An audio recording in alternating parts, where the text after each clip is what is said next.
Welcome back to the Neurodiversity Superpowers podcast. I'm your host, Michael Whitehouse, the guy who knows a guy. And with us today is Paul Daniels of Peripheral Thinkers. From healthcare to hospitality, manufacturing to mining, high tech to high fashion, Paul's work with clients like General Electric, United Healthcare, WebMD, and AT&T spans 4 decades, 24 industries, and 27 countries. In addition to public speaking, Paul's a board advisor for 3 startups and a contributing author of the international best-selling book, Peak Performance, Mindset Tools for Entrepreneurs.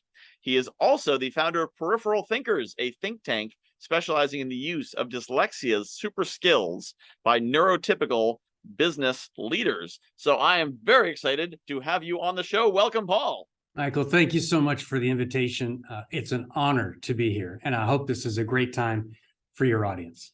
Excellent. Yes, I'm so glad to have you here. One of the things I love about doing this show, and one of the great things about podcasting, is it attracts the right people. Like I know a bit about neurodiversity for myself and from people I've met, but I'm not an expert. I haven't studied and read a lot of books. I have ADHD. Research means talking to people. It doesn't mean reading books. Yeah. So, right. But you know, Anna, who was on the podcast recently, introduced me to you, and now you have a think tank specializing in dyslexia super skills. That sounds like a neurodiversity superpower.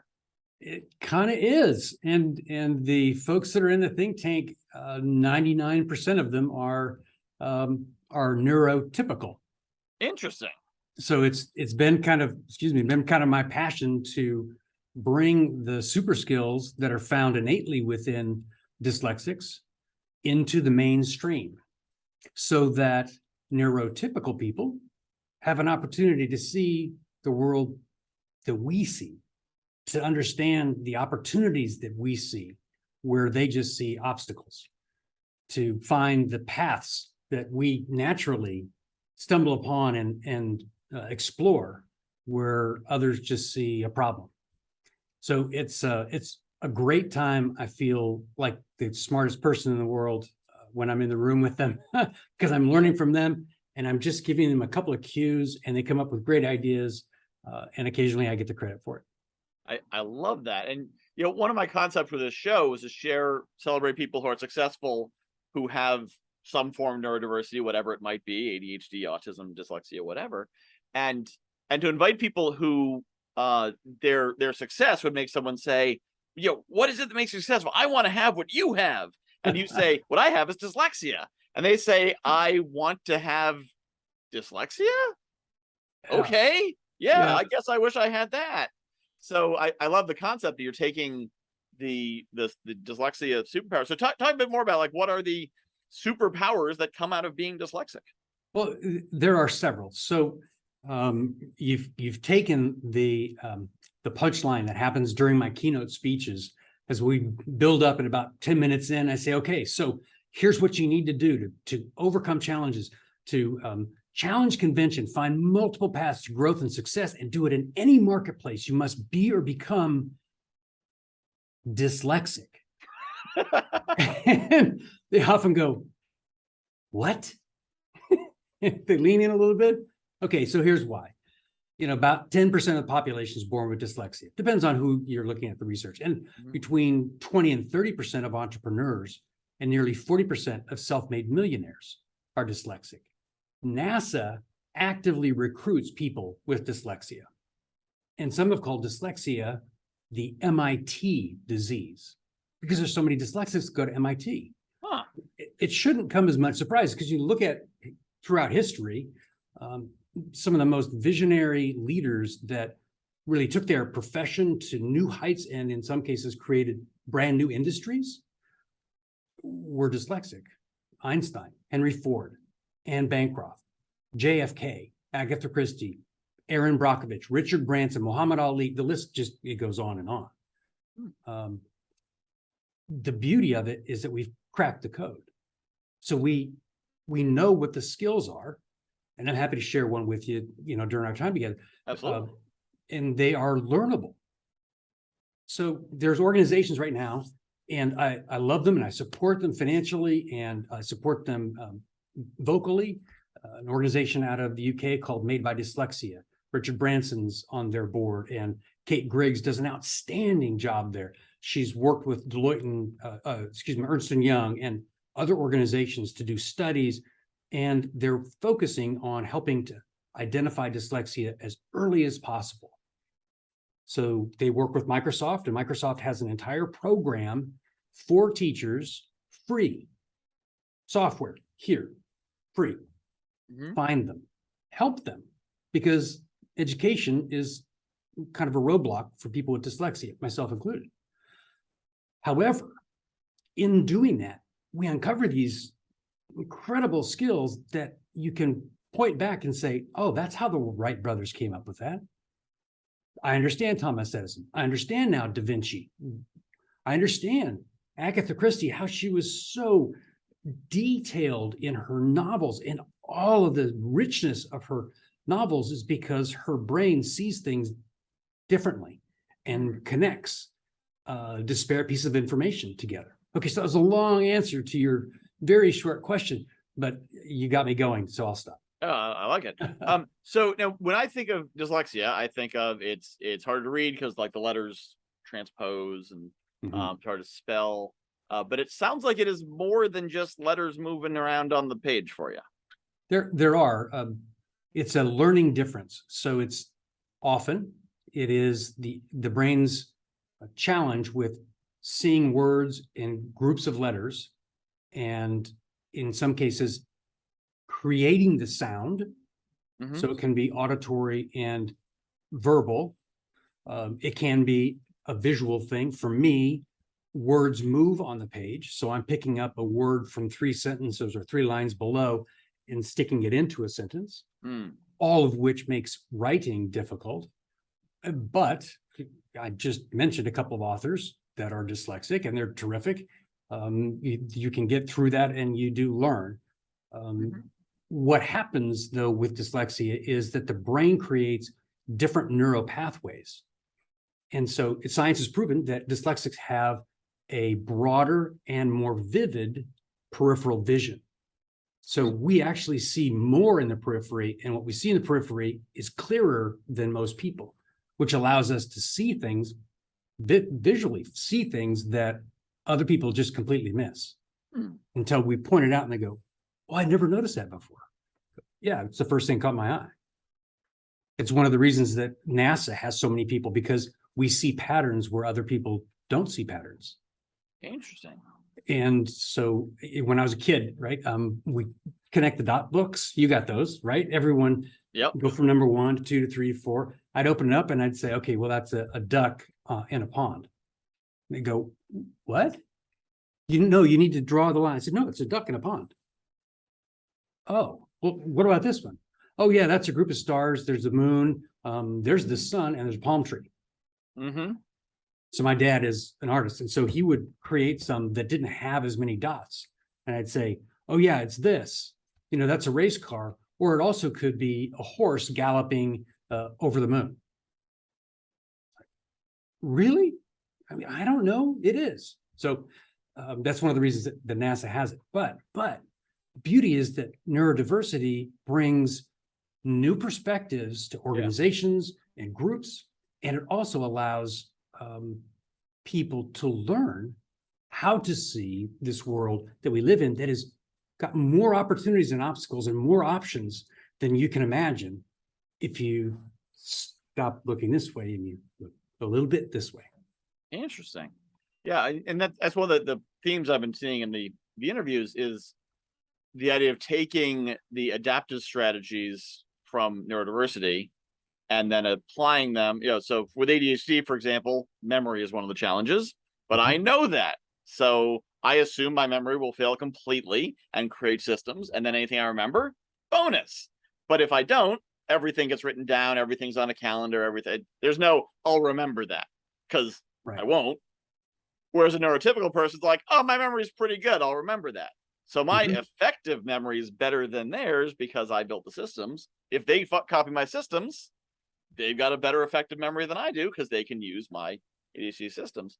And so it sounds like when you're talking about dyslexia super skills, is that sort of what you're doing, is using those adaptive strategies for neurotypicals?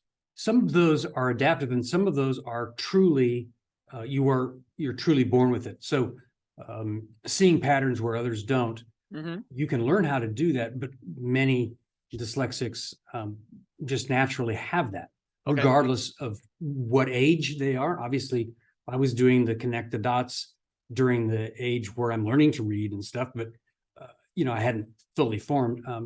Now, to be clear, I wasn't diagnosed with dyslexia until I was 40. So all through school, university, grad school, postgrad, all of that was a beating. And I was told I was stupid, slow, lazy, dumb, a daydreamer. I was an oddball, kind of on the outside, come up with these crazy ideas that were cool, but where'd you get that? We can't follow it. It even followed into my professional career. So yes, I've got dyslexia and I've got ADHD as well, which is the reason I just took that little path. But you can be born with some of these, but they're also learnable. So if you want, we can do an exercise. Take about 3 minutes. Sure, just as an example for those that are watching. And okay, so this is going to teach you one skill, and it's the basis of one of the skills and peripheral thinking is the mirror image of dyslexia's super skills. So I've taken dyslexia's super skills, made them possible for neurotypical. All right. So imagine that you're in a mountain field. Nice. Okay, and it's covered with wildflowers, and the sun is warm on your face. The air is crisp and cool. And as you look out onto that mountain field, there's your challenge, whatever your business challenge, life challenge, whatever it is, it's right in front of you. And it's like rising like a monolith out of the flowers. Okay. So now, like any good person, what we're going to do is we're going to cover our eyes. Doesn't make sense, right? Okay, but we're going to do it anyway. So you take your hand, you cover your eyes, but not completely, just so you can't see what's in front of you. Okay. Excellent. Thank you for following along. Now, if you're listening to this while you're driving and you're not watching the podcast, don't do this. Good Stop advice. and come back and watch the video. Okay, so what you can't see what's right in front of you, but what can you see? Well, you can move your eyes up, down, to the left, to the right. Okay, so Michael, you're in a place that you've been in a long time, but for a long time, but just move your eyes around a little bit and find something new, something that you haven't noticed before. Maybe a shadow on the wall or a mark on the ceiling, something. And those of you that are watching, do the same thing. Okay, yep. You got something? Great. Okay, you can take your hand down. Okay, so what you noticed may not have been fully clear, but you can at least acknowledge that it's there, right? That's peripheral vision. So now take your head and move and look at that thing that you saw that you hadn't noticed before. What was in your periphery is now clear because you're looking at it. Imagine we're in that mountain field looking at that obstacle and we move to the right, say 100 yards. What is this new vantage point about your obstacle? What does this new vantage point uncover about that obstacle? Well, you probably see a little bit more detail, maybe more three-dimensional, the height, the width. And you can do that same thing by moving all the way around that imaginary obstacle in a circle, a 360-degree review. Exactly, right. That's peripheral awareness. But it's still from your perspective. It's still from your set of filters. And if you have a team and you took them on that journey, it may be filtered through their set of experiences. So standing that 100 yards from the right of the original position, imagine instead of looking at your challenge, you look around. Now what can you see? Well, likely there are other objects and maybe different terrain, and there are people, but these people, they're not part of your company. They're not part of your industry, not even part of your network. And they're not looking at your challenge. They've got their own, and they've got their own goals. They also have their own methods and processes and solutions. Their experiences may be exactly what you need to see your challenge from a different perspective using a new reference point.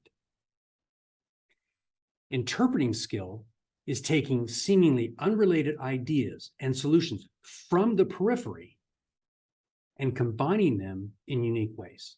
And there are certain steps, and if people want to know more about that, they can reach out and I'm happy to share with them all kinds of. In fact, if if you want to learn how to store the content, I have a thing called the Peripheral Resource Library. Contact me at the end of this, and I'm happy to send it to you for free. Right. And I won't spam you. I'm not going to try and, reach out to you. It's yours to use. And it walks you through the 5 C's of the interpreting skill. The first 4 make up the library, and the 5th one is how to use the library. So someone like you that has systems right in place to remember certain things, this will allow people to document the content they're learning, the conclusions they're getting, the categories, and how to search their library when they're facing a challenge or trying to create a goal. They have ready-made solutions standing at any moment. You take out what you need when you need it, and you apply it. Wow. And people will say, wow, that's brilliant. Where'd you get it? I read a book about manufacturing in the 1950s, and it seemed like it was a pretty good approach. I love it. Okay, let's do it. Yep. Yeah, I love that concept. The few things come to mind when you're talking about that. One is about the peripheral vision. So I do live action role playing, so basically sword fighting, and one of the things that I've learned is that the best thing to do is have everything important in your peripheral vision, so you're seeing it all at once. Partly because you don't want your eyes to telegraph what you're doing, right? And also so you can see everything. So if you're looking at their hand, you're seeing their hand. You don't notice their foot move, which means they're about to strike. Right. Also, when you look at their shoulder, because that's where you're about to go, well, they block the shoulder because you just warned them. But if you can learn how to sort of unfocus, look over their shoulder, so you can see their eyes, but not be focusing on anything, then you can see both hands, both feet, the shift of their weight, everything. And it sounds very much like what you're talking about with that. Don't Absolutely. look at the problem, but look around the problem and the challenge. I'd never thought of it. In 1993, I won the United States Karate Championships. Oh, okay. They were being held here in the Dallas area. And I was 29. I was fighting in the men's category, which is 18 to 30. And all these 18-year-olds and 19-year-olds, man, they got a lot of energy. Yeah. So I think it may have been, and this is before I was even diagnosed. I could see where they were going without looking at the body part that was moving. Yeah. So thank you. You just made another connection for me. Thank you. There we go. Yeah. Yeah. And that's actually, that's a lot of my business is. And for the longest time, I thought ADHD was a disability until I finally stopped fighting it and started embracing it. But for years I've made connections, and I'll go from here to there. I wrote an article called What's Common Here is Genius There, or something like that. Because I'd go to a planning meeting for an event, and then I'd go to another one.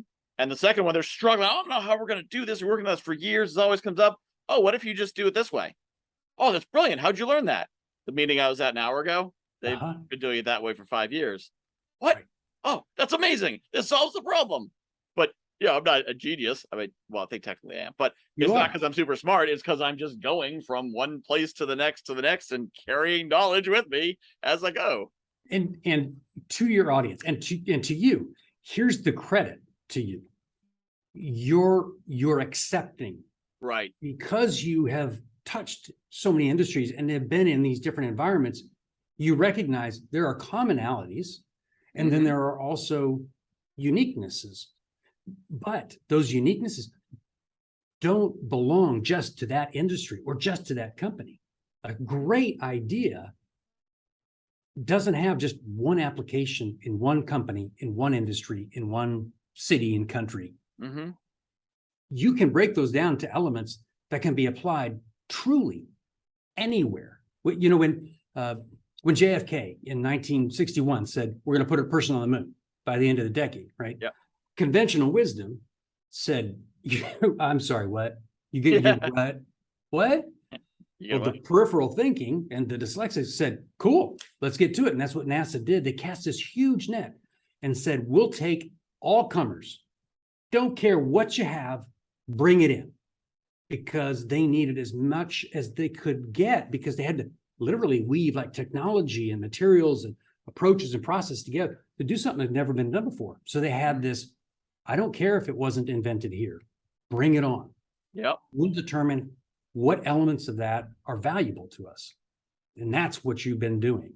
That Yeah. connection. It's if there is a skill that my clients find most valuable, and the people that I speak with most valuable, is their ability to get outside of their own industry, their own paradigms, and adopt others. Those that are super successful actively seek alternative ideas and solutions in industries. Mhm. Those are the ones that the sky truly is the limit and beyond. Yeah. It's the Richard Branson of the world. Yeah. But So- I think one of the assets I have is a lack of assets. So, I'm not attached to any particular idea. And so if I'm wandering from meeting to meeting and I just kind of pick up ideas, I don't have my own strategy, my own system. That's how people ask me, how'd you become a professional networker? So I'm not good at anything else. There's nothing else that I make money at.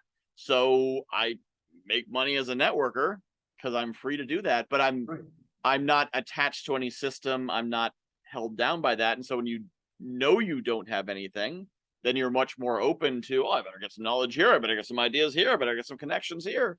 Right. So I think that makes me much more open to things, which is, again, I've long had the axiom of turn weaknesses into strengths.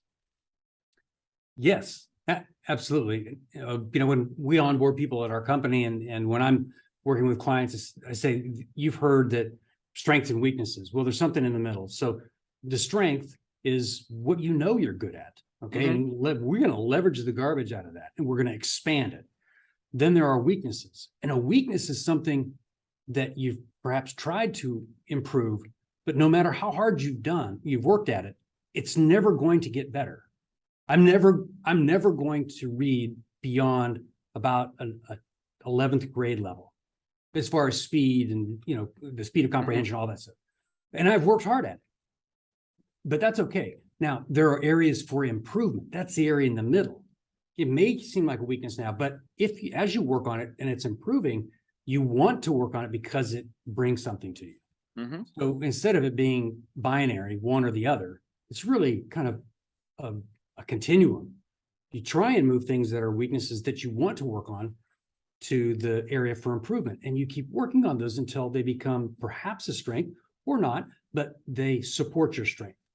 The weakness, find systems and people and processes that pull that off of your plate and keep your powder dry, so you don't have to deal with a weakness. Somebody drops a 300-page legal document in here. I've read thousands of contracts, done thousands of contracts. Yes, I can get through it.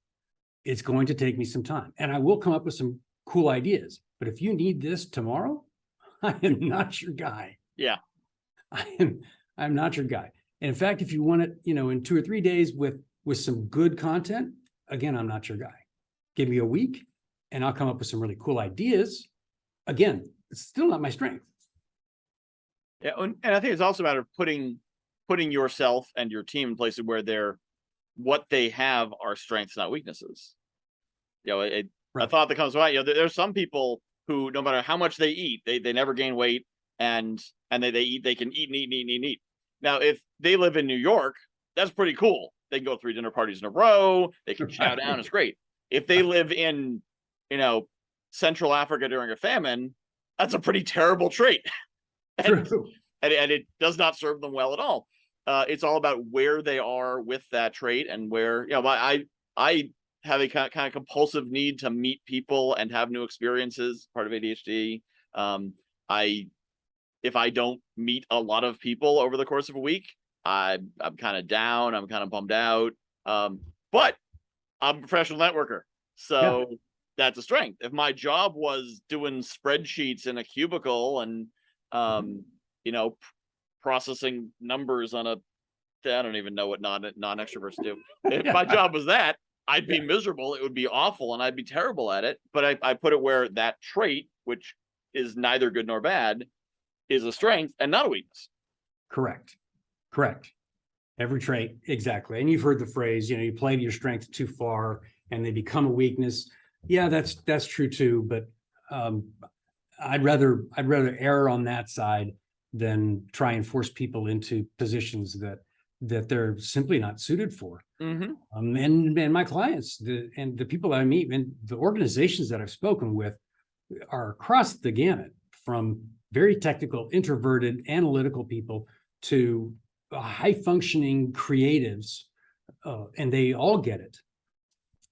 And it's a blast to see the light bulb come on for all of them, because they can apply, these peripheral thinking lessons, regardless of what your job is. It doesn't mean that you have to go explore the, Fiji. You can have a peripheral experience walking around the corner to Fred's coffee shop. Yep. So speaking about peripheral experience, before we started recording, I believe we were talking about your what I call the Karate Kid training. So tell us a bit about how you give your clients peripheral experiences. Yeah. So there's a phrase I use frequently just to remind people of some of the pitfalls of following conventional wisdom. And it kind of goes like this. So what does a baker in Bulgaria have in common with a foundry outside of Philadelphia? What does a movie theater in Malaysia have in common with a distribution center in Denver? Not a lot. What does a flu in China have to do with unemployment around the world? Well, conventional wisdom responded to all of those with not much. Peripheral thinking said, oh, hang on a second. There may be more. They may have a lot more in common than you think. In fact, there might be some ideas that we can use here. So we visit a baker in Bulgaria. We go to a foundry outside of Philadelphia. We find a distribution center in Denver. And we visit. And we visit these places, especially when my clients in these groups have no experience with logistics or with culinary skills or with making steel, right? Or what it's like, what a movie theater is like in Malaysia instead of in Manhattan. So we go to them and we experience them not from the consumer's perspective, but from the owner's perspective, from the worker's perspective. So go to a bakery at 3 a.m. And I've got a guy who runs a large construction company, like, why are we doing this? And then a lady that is in fintech, and another person that has a software company. Why are we doing this? You'll know in 2 hours. Now, roll up your sleeves, wash your hands, let's get to business. Let's get to work. Start asking questions, learning. And then you walk out all nasty and the sun's coming up and they say, okay, so what did you learn? Well, I learned you how to do this and this. Okay, so now, how do you apply that process or the elements of that process to your business? How can you apply that to the constraints right now with building materials in the construction industry? Okay, now how can she in fintech, how can she use the same elements that you just described with her business? I mean, her business, we've been in conversations together, and then they start playing off of each other, helping each other see what they can't see and expanding what they did find that was completely new. So that's what a baker has in common with a builder and a fintech CEO and a SaaS founder, software as a service founder. Yeah. Right. Now, the three of you that have been talking, I need you to go out and have more experiences so that when we do get back together and we talk, we're not just talking in the same mastermind advice that you can hear anywhere. You're bringing really rich experiences from the coffee shop around the corner called Fred's, or from your trip to Fiji. Doesn't matter. Interesting. Yeah, I love that. And I imagine with a lot of your clients, because they're so high level in their companies, they are 110%, construction. Sure. Because they're intensively working their business. So they don't tend to stumble across these other experiences because they're so busy. Absolutely. And that's exactly what they should be doing. I don't discredit that at all. They build great organizations, but they probably should not be hanging out in bakeries. They got work to do. Right. Exactly. And they reach a certain level, a certain point where the same things aren't getting them the same results. Yeah. And that's when we really need to look at the periphery and see what other lessons can we learn out there that aren't necessarily related specifically to your industry, but can absolutely apply. I was working with a hospital in 2010 in the Midwest, and I was working with the patient engagement department there. They were kind of mid-pack, sliding down to being kind of marginalized, and the director of that department and her team were looking at increasing advertising spend, doing more patient surveys, post-discharge surveys, and the like. Very common to raise their scores, so to speak, and become the hospital of choice. But it wasn't really working. And that was a Friday. We'd finished a week. She called me on a Sunday. And the long story short is, checking into the hotel in Hawaii with her family, she got a text. And she says, "Why aren't we texting our patients when they're in our hospital?" I'm like, Jennifer, you get it. 100%. Yeah. She comes back, and now you see that kind of electronic interaction between healthcare providers and patients all over the place. Not in 2010. Yeah. She started it because she took her family on a vacation to Hawaii, and she got a text, an already proven solution in another industry. Yep. Low risk, direct application, home run. She's the chief patient experience officer for a 20 hospital healthcare system now. Yeah. Yeah. It's fascinating. And a well-built mastermind will bring together diverse people to do that as well. Because that's really, it's about the idea of finding those ideas that are, you don't necessarily want 20 healthcare administrators sitting around a table masterminding, because they're all going to have the same ideas. One of the most valuable things I did when I was building my business was I was driving Uber. I mean, it's valuable because it paid the bills so I could keep my house. Yep. But also I got to have 20 conversations a day with everything from a guy working at Dunkin' Donuts to a guy whose Porsche broke down on the way to check out his yacht, and he was following the tow truck back to his house because he owned a dozen radio stations. So I got all these different perspectives, and an Uber driver is like a bartender, so people tell you anything.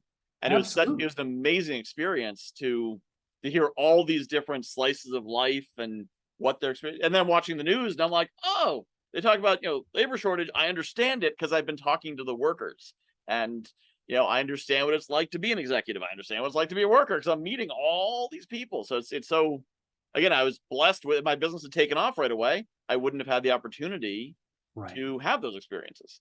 Right. And for those organizations whose businesses did take off right away, or you're in that mastermind and you're doing well, don't stop. Yeah. You need to block out time to have peripheral experiences. And it can be sitting and contemplating your navel right at your desk with a do not disturb sign, and just let your mind wander. What have you read lately? What are the principles? You don't just be a consumer, be a voracious applier. Yeah. Learn and apply it. And you've experienced this in masterminds. I have too, that at a certain point, the conversations become just repeat. And that's the time to shake it up. You've got to bring in other people. You need to move that mastermind in a new direction.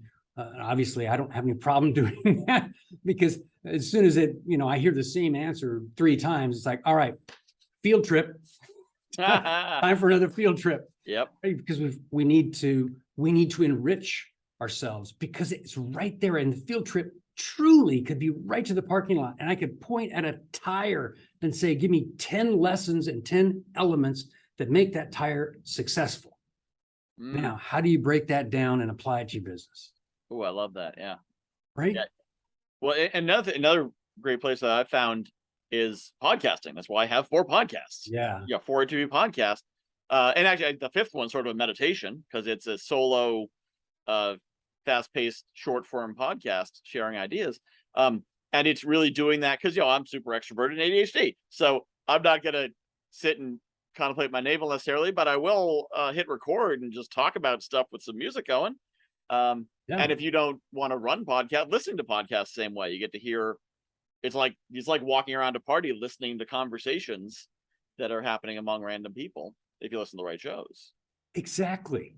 So the peripheral experiences that you have as individuals, they can be firsthand or secondhand. Mm-hmm. You can have a peripheral experience reading a book. I find one on the shelf. Reading a book or watching a movie. Truly, Yeah. just have your interpreting mind on. Expand that awareness and ask, why is this working? Why isn't it working? Mm-hmm. Why am I not kind of feeling that this is such a great movie? Or what am I not getting out of this book? Or what am I getting more than just this is a great novel? Yes. Are Yep. there lessons that I can apply? And so you just ask yourself, how can I apply it to my business and any challenge I'm at or the goal I'm at? What other experiences, the second is what other experiences, other peripheral experiences have I had that I can take elements from that and combine it with this one Yeah. to create something new? And then when and where else will I go to get more content, to get more experiences? So blocking some time or just revisiting, you know what? I did have an ice cream cone last Saturday from the guy that was driving around the neighborhood. Okay. So what can I learn from that? So it's kind of lifelong learning, but then it's application. Fascinating. Yeah, I love that. I'm reminded of I was watching one of the newer Star Wars movies and thinking about the fact that a lot of these sci-fi is some super weapon. It's the one big thing. And once you destroy the super weapon, then everything's better. Right. And which has conditioned us to look for the one solution. And when in fact you look at World War II, cities were not destroyed with one super weapon. It was 10,000 bombers flying 500 sorties. It was one small thing done over and over and over again. But I suddenly realized that I'm like, and I had that epiphany because I've been living my life looking for the Death Star. And I was always looking for that one big hit, the one, I'd do the thing and I'd make $1 million. And I never realized that I didn't need a Death Star. I needed to have those habits that I could do again and again and again. But I was watching, I think it was episode 7, one of the new Star Wars movies, watching that made me realize, it's not about the Death Star. That's movie stuff. In real life, it's about the habits and the. So yeah, I can completely see what you're saying. I love that concept of look for the lessons you are looking for everywhere in the world, and so don't get so fixated on what you're doing, what your business is, your zone, that the answers may be anywhere. Right. And in fact, to add on that, yes, and when the answer comes quickly, that's the time for you to go, okay, wait, was that just the easiest, quickest answer because it's what everyone else is doing? Is that the best answer? Is that the best we can do? Okay, if that is, move on. But at least you took a moment to pause and allow your brain to start searching for other thoughts that you had, or you were smart enough to pull out your handwritten or your digital peripheral resource library and say, this is what we're trying to achieve. What other things do I have that have that same kind of result? And what contributed to that result? Oh, they did this and this. Oh, okay. So they increased their revenue by doing that and that. That's not what we were thinking. Can we apply that? And now I'm back into the how can I apply it? What else can I put together with that? And where else can I get some more information? And eventually you take action. Not saying that you sit around forever. And then also one more thing. I'm sorry, but you and I are both pretty outgoing. A little bit. Right. So just for those that are watching, I am absolutely an introvert. I get all of my energy by being alone. Okay. I'm passionate about this. And so you're getting all of that passion from me. And when we're done, I'll go in the corner and just melt because it's all of my energy that you're getting for the entire day in this, 20 minutes or whatever. So people that don't have to be extrovert to make good connections, right? You don't have to be an extrovert to be creative or a problem solver or, a creative leader. It takes all people with all different backgrounds and all DISC kinds of assessments and formats and Gallup strengths and et cetera, et cetera. You're exactly what you should be. Now just go get more of what makes you even better. I love it. That's a great concept. And And I think a lot of people need to hear that. And that's kind of what I built this show for, is people to hear that message of you are what you need to be. Now be greater at it. Lean into what you are great at, not what someone else thinks you should be great at, but like your own greatness. Right.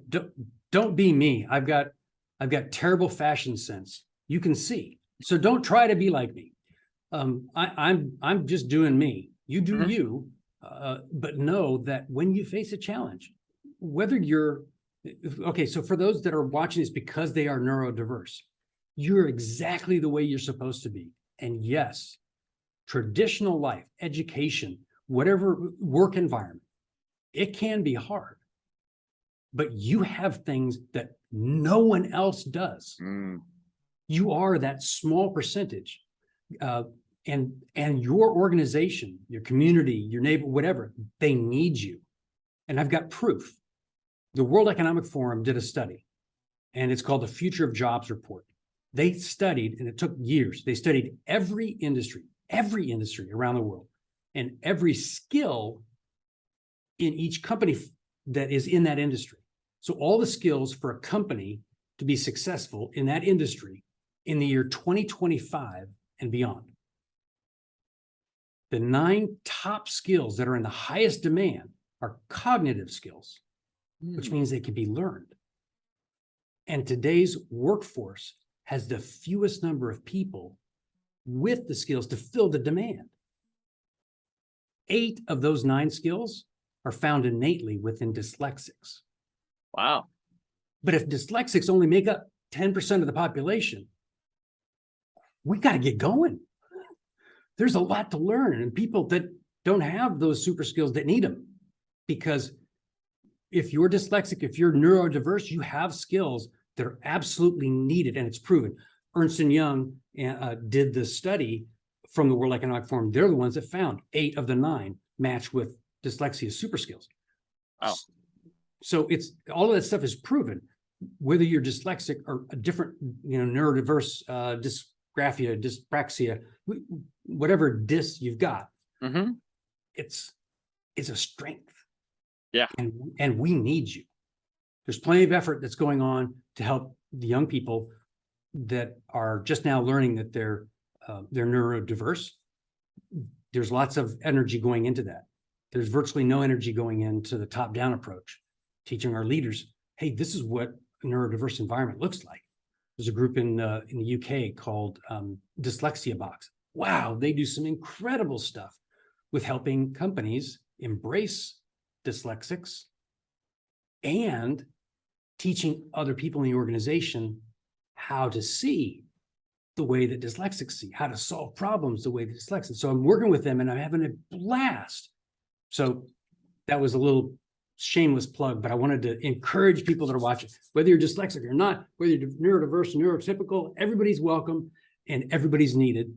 And we know what the skills are that are needed to make this world better and stronger and faster and superhuman. Well, that is fantastic. Before I use up any more of your introvert energy, thank you so much for sharing everything you have. Somebody wants to get in touch with you. What's the best way for them to do that? Sure. You can find me on my website, which is pauldanielsjr.com. And you can hold a date if you want me to speak at an event. There's a way to contact me. There's a contact form there. And you can see speaking and other things, and Peripheral Thinkers are there. And you can find me on LinkedIn and my personal mobile phone. No, I'm not giving you my personal mobile phone number. And my personal mobile phone is personal. But pauldanielsjr.com is your public facing website that anyone listening can reach out and connect with you there. So thank you so much. This has been great. I've really enjoyed this conversation. My pleasure. And I think your fashion sense is great because your jacket matches my background. So perfect. You plan that ahead very well. So thank you so much. My pleasure, Michael. Thank you very much.